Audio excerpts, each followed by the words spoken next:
We're going to go through these preferences in alphabetical order, which is the way they're listed in the preferences. We'll start out with accounting, and it's an excellent one because it's a very important preference. Accounting only has company preferences, so anything that is changed here will be changed for the entire company, and it has to be changed by the administrator. The first option in here is to use account numbers.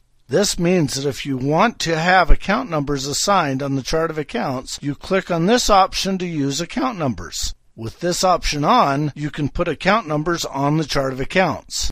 If I do that and click OK, and then when I go into the chart of accounts, there are account numbers there. There aren't account numbers on every one because if I went through the Easy Step interview and created accounts using their standard chart of accounts, it assigned account numbers to those. However, when I added accounts later on, for example, my Visa 1994 credit card account, QuickBooks did not automatically add an account number to that because I had account numbers turned off when I went in to create it. Let's just go edit it. And when I looked at it before, it did not have a number field on it. And this is for the account number you want to assign. But now I can put an account number on here. For example, I put in number 20505. And I click on Save and Close, and now 20505 is in there. There's good news and bad news about account numbers. The good news about account numbers is that if you have an account number, you can access that account by either using the account number or by using the account name. So the quick fill will use either the account number or the name. That's the good news. The bad news is that reports will now list the account number. For instance, I go into the Reports Center and then Company and Financial and click on Standard Profit and Loss.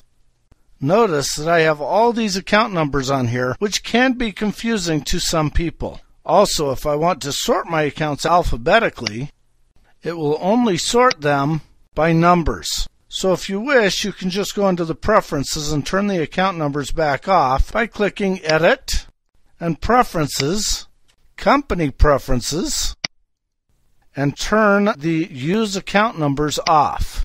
This means that now when I go into those reports,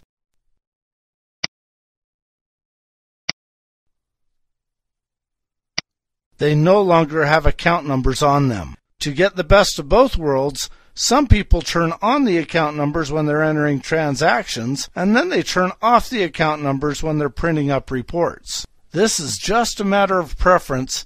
It doesn't change the way the accounting is done.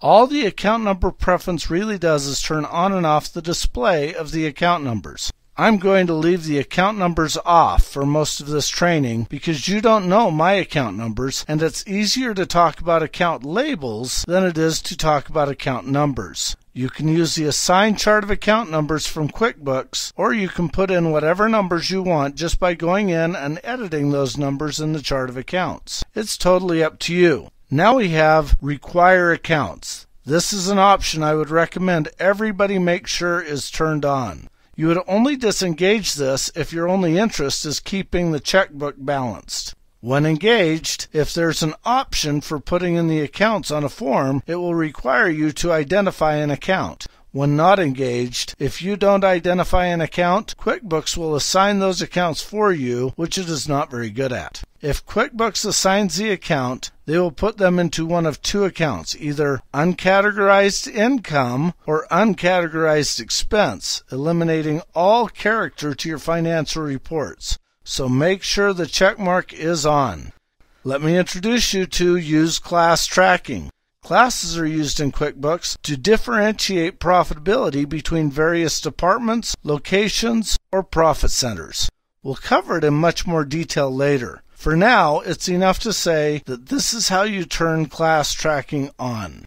Automatically assign General Journal Entry Number. This makes it so it will automatically provide a General Journal Entry number each time you make a journal entry. It'll simply assign the next consecutive number. That can be a helpful option for those of you that are doing a lot of general journal entries, but most accountants will use some sort of descriptive code instead of a number. Warn when posting a transaction to retained earnings.